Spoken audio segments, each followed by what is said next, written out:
And this morning, Boilermaker officials in Utica announced details regarding next year's race, and there are some changes. Now, the race date is set for July 9th. It'll be the 46th annual Boilermaker. Registration is opening in January instead of March so that the committee gets a better idea earlier of how many runners to expect and can plan. Priority registration to those who registered for last year's Boilermaker, or actually this year's, that will run from January 9th through January 31st. Open registration then begins on February 1st until the cap is met.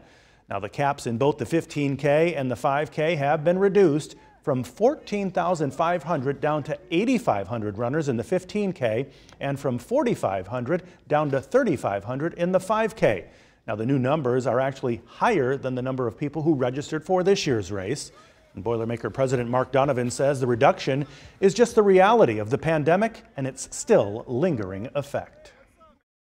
Clearly, the industry is experiencing a slower and more methodical recovery versus that quick bounce back.